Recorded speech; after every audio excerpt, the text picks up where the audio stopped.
Good morning and welcome to another Fun Friday video from 303 Tech. I'm Clint Larson.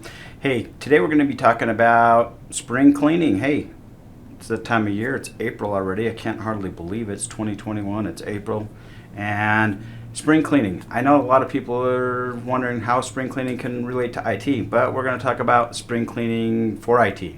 So if you have a home office that might look like this, which quite honestly, when you get busy and you're doing lots of things, and especially if you're working from home, you might have an office that looks like this. But how would it be if you had an office that looked like this?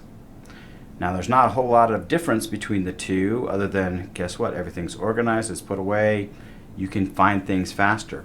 Well, what does that have to do with your computer systems or your email?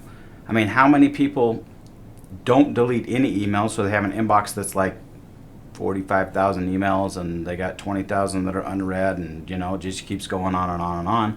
Or they stick files away and then they just put them in folders or subfolders, but they never even look at them or even organize them properly. If you've never done a true spring cleaning on your computer, the first time is going to be a bear. It's going to take a long time. Plan on spending the time because it will help you out, it'll help your computer out, it'll just be a whole lot easier for everybody involved.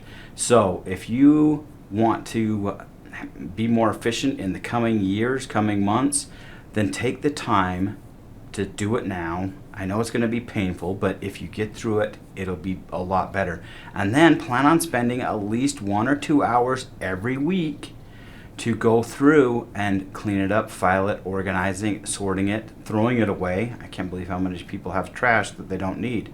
But just take the time. It's maintenance. It's stuff that needs to happen. I mean, this is where we live and work and breathe and do all that kind of stuff.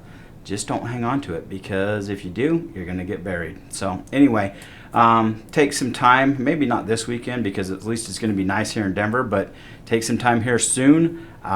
Go through the maintenance. Take care of the stuff that you need to do for your spring cleaning, and then go from there. And remember, here at 303 Tech, we keep you simply connected. Thank you.